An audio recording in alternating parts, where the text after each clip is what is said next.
meus amigos, então vamos dar continuidade à nossa disciplina de Prática Jurídica 4 e agora vamos falar de um outro tema bastante importante dos juizados, que é a questão da competência dos juizados especiais cíveis.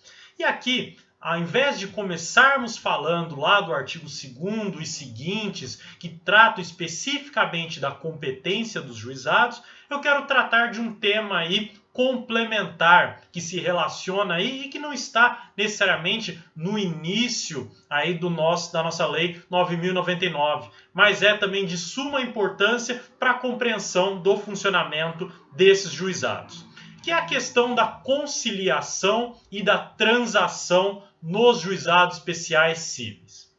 Veja, a questão da conciliação, vocês acabaram vendo aí, de certa maneira, em Prática Jurídica 3. E entendendo o seguinte, que é aquele momento em que as partes perante um juiz, perante um magistrado ou um conciliador, chegam a um acordo. Então, elas mesmas aí decidem como vão dispor dos seus direitos, chegam em um acordo e não fica mais sendo necessário a manifestação jurisdicional determinando como os direitos devem ser aí distribuídos, devem ser exercidos e tudo mais, constituindo ou desconstituindo alguma determinada relação jurídica. Então, a conciliação é aquela ideia em que as partes, então, voluntariamente chegam a um acordo. E veja, para fins do juizado especial cível, entenda que a conciliação ela sempre vai exigir a presença das partes perante um juiz togado, propriamente dito, ou o conciliador do juizado especial. Duas figuras aí que nós vamos trabalhar mais adiante com um pouco mais de calma. Qual que é essa figura do juiz togado, do conciliador e do juiz leigo também, tá? Mas veja, perante então o juiz ou o conciliador, haverá aí então o acordo entre as partes. Veja só, como que funciona a conciliação também aí nos juizados. Entendam o seguinte, que nos juizados, vocês sabem aí preliminarmente que há uma limitação da competência, de quanto que pode aí ser aí, exigido, que pode ser então proposto de ação, seja acerca de matéria, seja acerca do valor, perante o juizado especial cível. Mas a conciliação, ela tem uma concepção um pouquinho diferente. Isto porque o artigo 3º, parágrafo 3º da Lei 9.099 não cria limitação de valor para a conciliação no juizado. Veja, vou tratar com vocês logo adiante, mas o juizado especial cível, em uma das regras que nós temos, é que o valor da causa não pode exceder 40 vezes o valor do salário mínimo. Mas, para fins de conciliação, o valor do acordo pode sim ultrapassar esse valor de 40 vezes o salário mínimo. Olha o artigo, então, 3º, parágrafo 3º da Lei dos Juizados. Olha só. A opção pelo procedimento previsto nesta lei importará em renúncia ao crédito excedente ao limite estabelecido neste artigo, excetuada a hipótese de conciliação.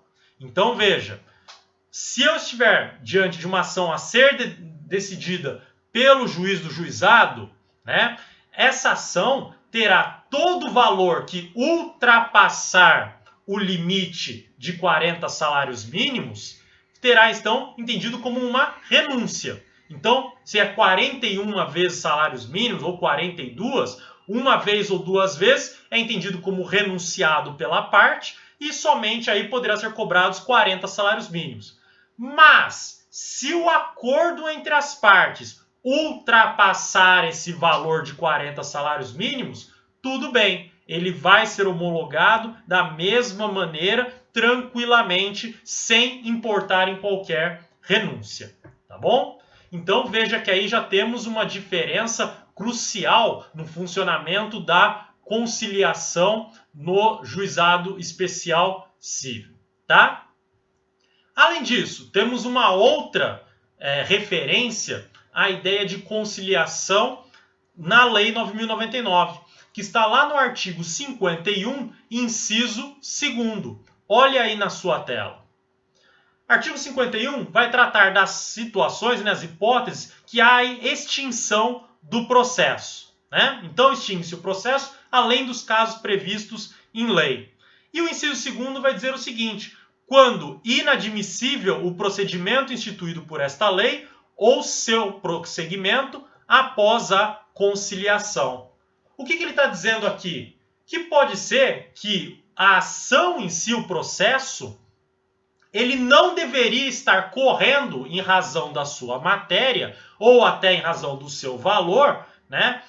Aí, na verdade, em razão da matéria simplesmente, perdão, em razão da sua matéria, ele não deveria estar sendo aí correndo diante do juizado. Mas, no momento da conciliação, se houver conciliação, tudo bem, não tem problema nenhum. A matéria fica decidida em razão de ser aí homologado o acordo feito entre as partes. Mas, se não houver acordo, não houver a conciliação e o procedimento aí for inadmissível para a causa, né, proposta, então daí há a extinção do processo, tá bom? Então veja só, propus uma ação sobre uma matéria que não deveria ser tratada no juizado, mas consegui chegar a um acordo. Esse acordo é homologado? É válido no juizado? Sim, ele é homologado tranquilamente. Agora, se não chegou a um acordo, a ação é extinta sem aí o julgamento, né, conforme o artigo 51, porque o procedimento é inadmissível em razão da causa tratada, tá bom? Então, é isso aí que está falando nesse dispositivo. Agora, nós temos também uma outra figura aí ao lado da ideia de conciliação, que é a chamada transação. E o que é a transação?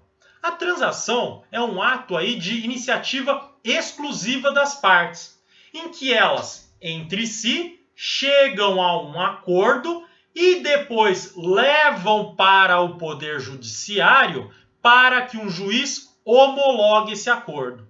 Então veja como é diferente a situação da conciliação e da transação.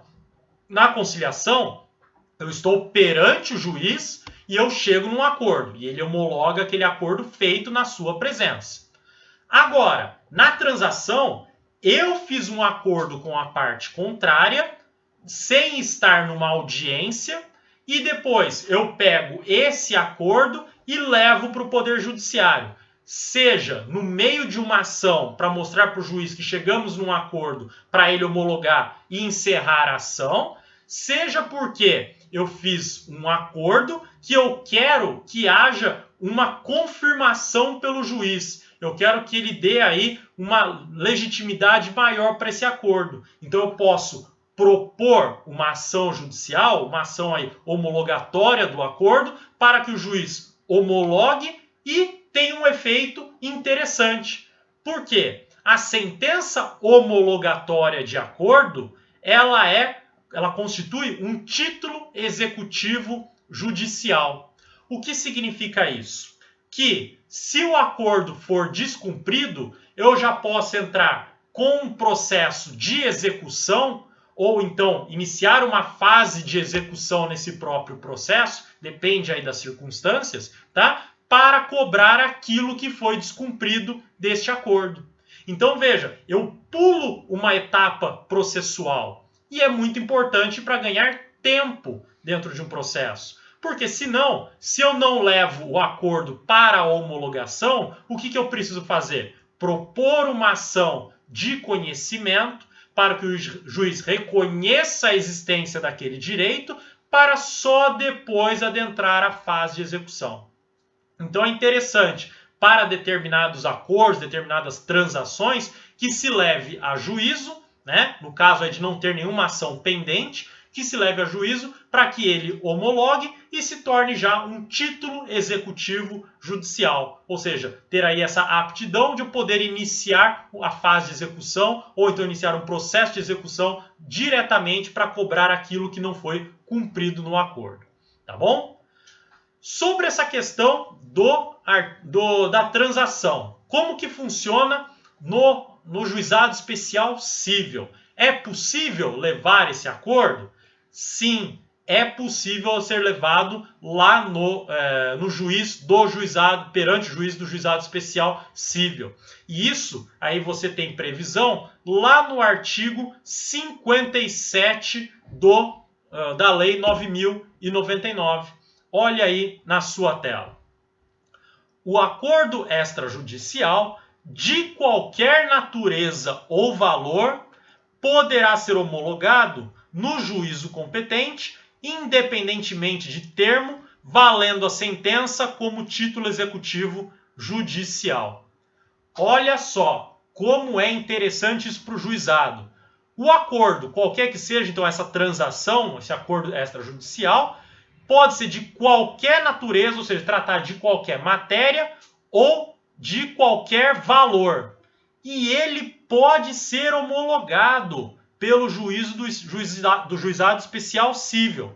A única exigência que se tem é que tem que ser o juízo competente. Então, por exemplo, eu não posso aí levar um acordo que deveria ser levado ao juízo de Campinas, eu levar lá para o juízo de Santos, né? Porque ele será o juízo incompetente para essa causa. Então, eu tenho que respeitar essa regra de competência. Mas, qualquer que seja a natureza ou valor, pode ser levada essa transação, tá? Independente de termo que você não precisa reconfirmar, escrever, redigir novamente dentro do processo esse acordo, né? E o acordo extrajudicial já pode a sentença diretamente homologá-lo e que vai servir então como título executivo judicial, que nem eu expliquei para vocês.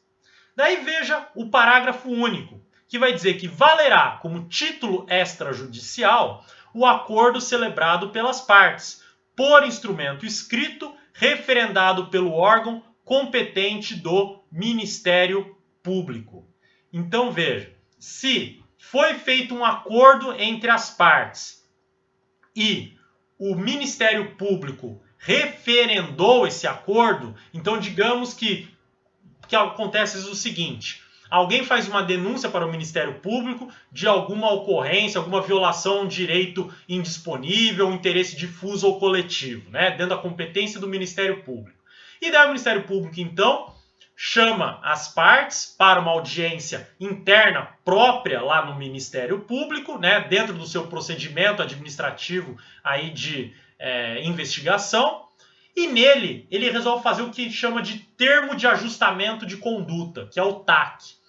E nele é um grande acordo, falando que as partes se comprometem a resolver os problemas identificados e tudo mais.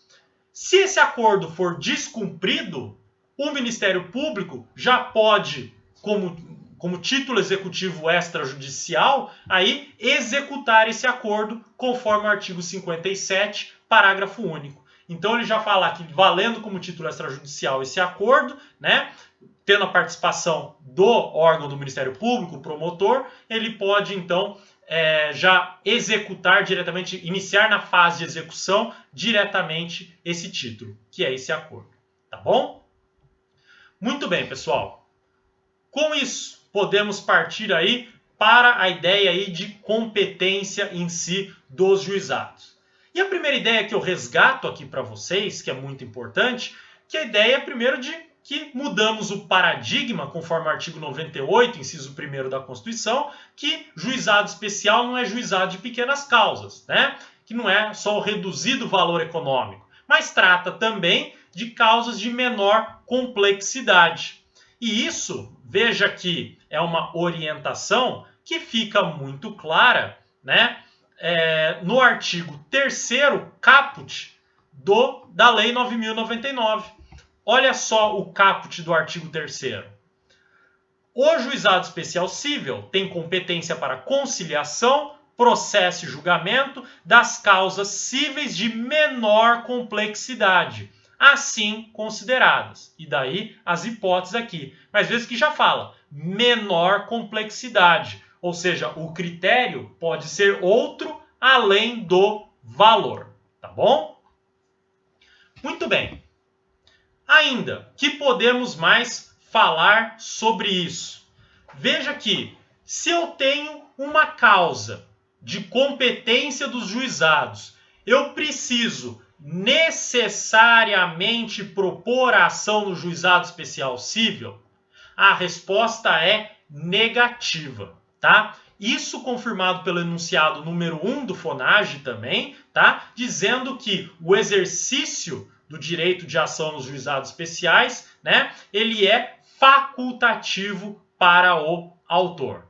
Então eu não preciso me valer aí do procedimento da Lei 9.099 para cuidar do meu direito. Se eu quiser, eu achar mais interessante, seja lá o motivo que for, eu posso propor uma ação perante uma vara cível comum aí, que vai tratar então pelo procedimento comum cível da minha causa.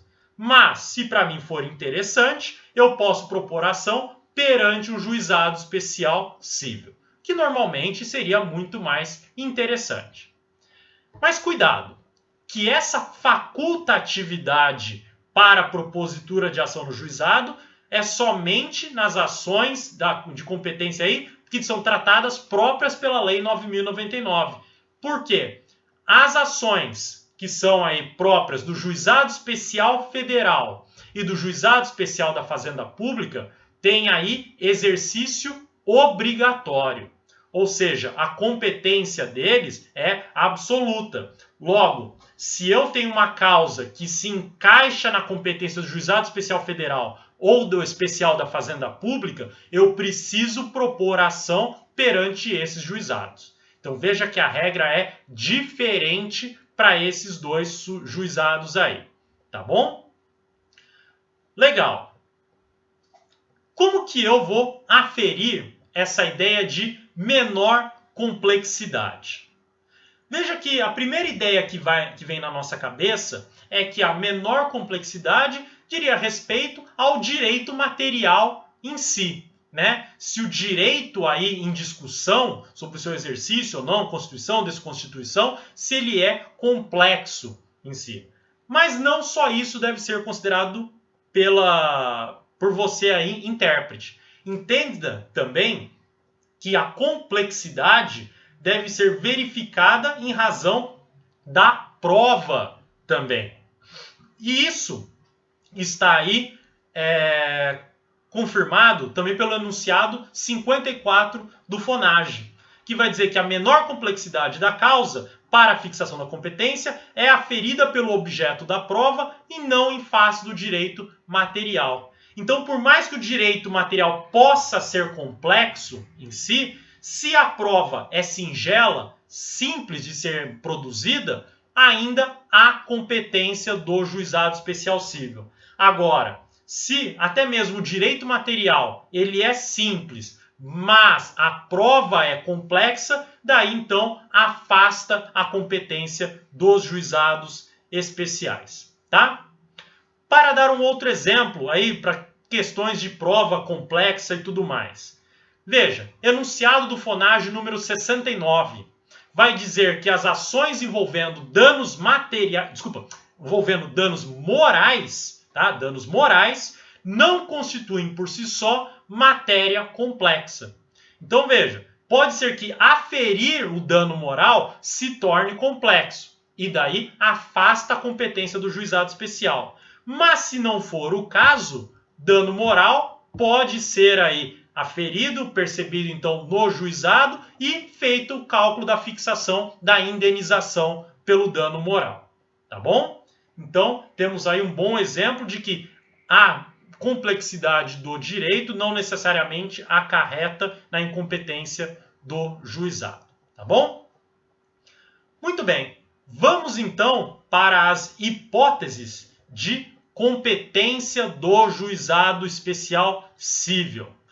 E olha só, nós temos 3 grandes critérios previstos na nossa Lei 9.099. Temos o critério do valor, o critério da matéria e o critério híbrido, também chamado de critério misto. Como o próprio nome diz, simples e fácil. Critério do valor vai tratar do valor da causa. Critério da matéria trata da matéria em si, independentemente do valor da causa. E o critério híbrido leva os dois em consideração, tanto o valor quanto a matéria, tá bom? Vamos ver a primeira hipótese aí do artigo 3º. Olha aí na sua tela. Então, competência do juizado, aqui assim consideradas. Inciso 1º. As causas cujo valor não exceda 40 vezes o salário mínimo. Então, veja que o inciso 1º é o critério em razão do valor da causa. E o que temos de interessante para falar sobre isso? Temos muitas coisas interessantes. Primeiro, né? Qual é o salário mínimo que deve ser considerado? Salário mínimo nacional, salário mínimo de uma categoria, o estadual. Veja, aqui há uma ideia já sedimentada, inclusive confirmada pelo enunciado 50 do FONAGE, que deve ser tomado como base o salário mínimo nacional, tá bom? Então, nacional. Segundo ponto importante aqui, que o Juizado Especial Federal e o Juizado Especial da Fazenda Pública não têm o mesmo valor da causa, tá bom? Então, enquanto que na Lei 9.099 é 40 vezes o salário mínimo, no Juizado Especial Federal e Especial da Fazenda Pública é o teto de 60 salários mínimos, tá bom? Houve uma confusão quando da aprovação aí da vigência da lei do Juizado Especial Federal e da Fazenda Pública, se eles haviam revogado essa disposição da lei 9.099, mas se determinou que não, tá? Cada um tem o seu salário mínimo aí, seu valor de alçada próprio. Juizado Especial Civil, 40 salários mínimos, Especial Federal e Especial da Fazenda Pública, 60 salários mínimos, tá bom?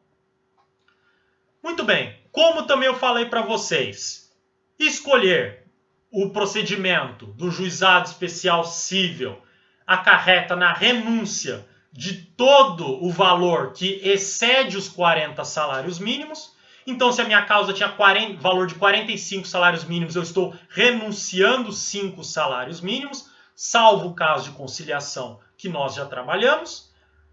E temos duas questões polêmicas que devemos tratar aqui. Olha só, primeira delas, existe aquilo que a gente chama de litisconsórcio. O que é o litisconsórcio? É quando há uma pluralidade de pessoas, né, num dos polos da ação. Então, se eu falo de litisconsórcio ativo, eu estou falando de mais de um autor na ação.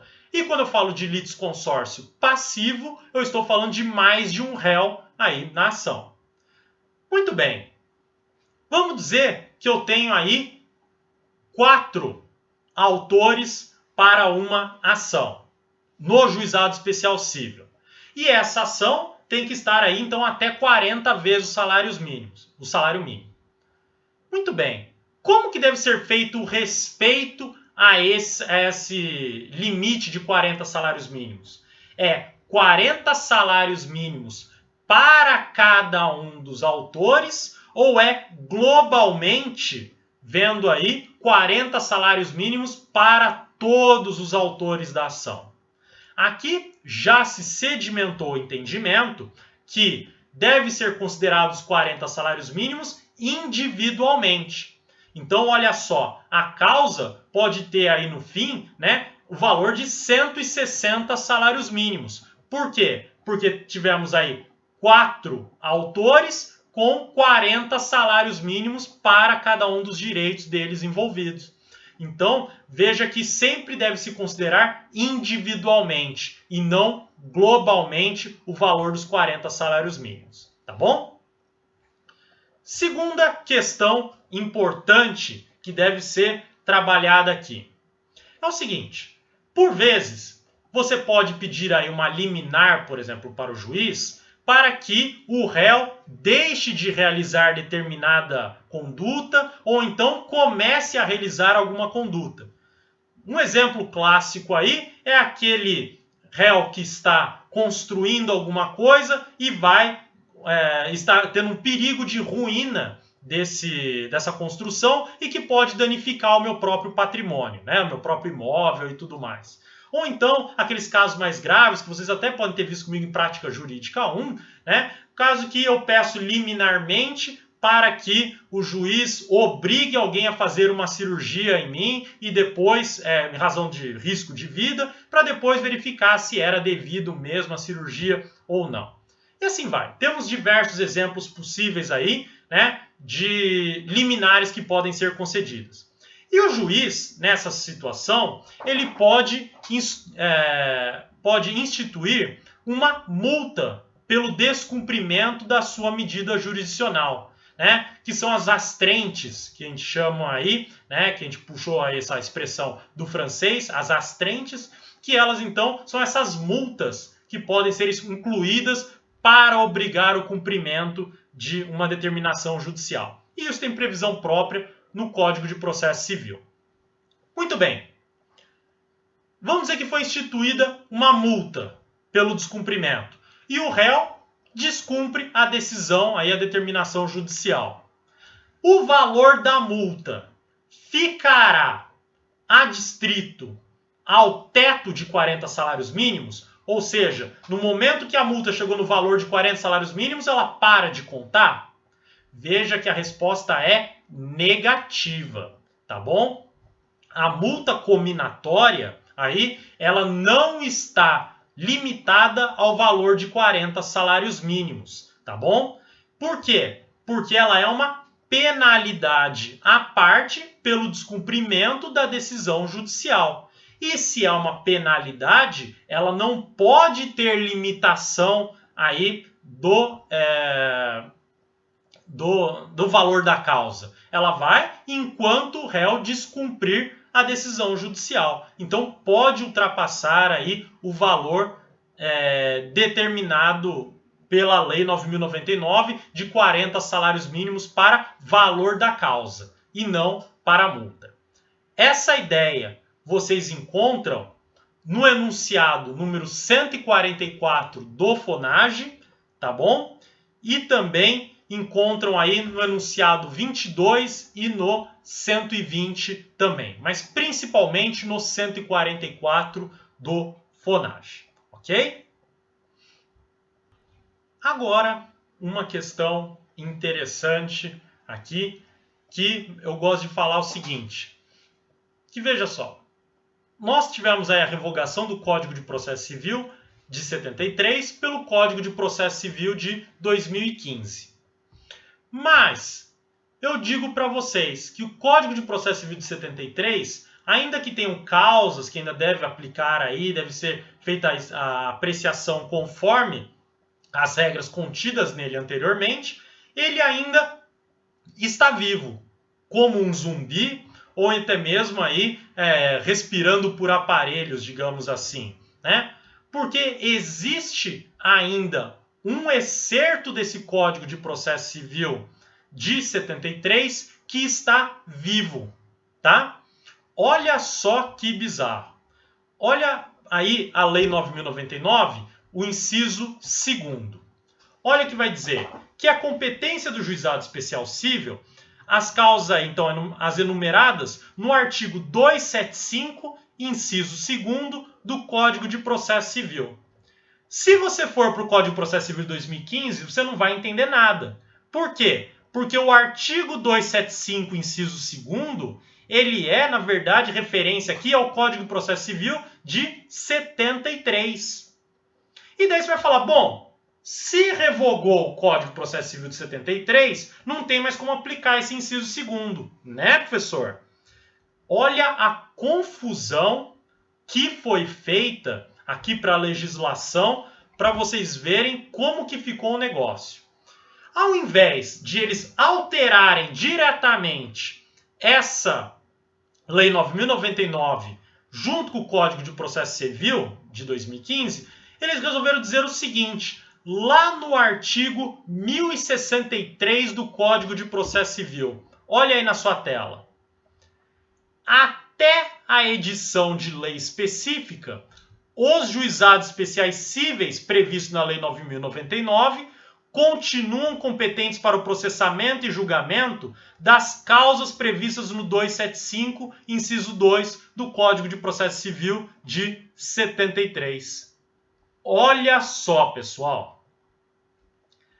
Qual é o trabalho que você tem que fazer? Então você quer ver aí se é competente o juizado especial civil para cuidar da sua causa. Daí você vai lá ver o inciso 2º do artigo 3º da Lei 9.099 e ver a referência ao 275.2. Vai no 275.2 do Código 2015 e vê que não existe, que não é esse daí.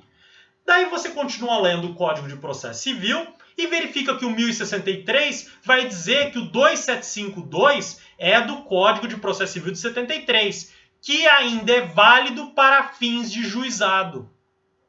Não era mais fácil de ter alterado logo a redação do artigo, né? E ter colocado as causas aí, ao invés de fazer referência a uma lei já morta, né? Enfim, o legislador resolveu se utilizar do procedimento mais complicado possível. E é isso que nós temos porque não temos aí nenhuma edição de lei específica para tratar desse tema. Então a gente tem que voltar lá para o Código de 73 e ver o 275.2, que olha aí na sua tela, né? Até peço desculpa porque está riscado em razão de que o site do Planalto mesmo já considera tudo revogado. Vai falar que, então, as causas de qualquer que seja o valor, né, vai falar de arrendamento rural e parceria agrícola, cobrança ao condômino de qualquer quantias devidas ao condomínio, ressarcimento por danos em prédio urbano e rústico, danos causados em acidente de veículo de via terrestre, cobrança de seguro em acidente de veículo, etc, etc, etc. Aqui, que eu peço que depois vocês façam a leitura do 275.2 e vejam todas as hipóteses.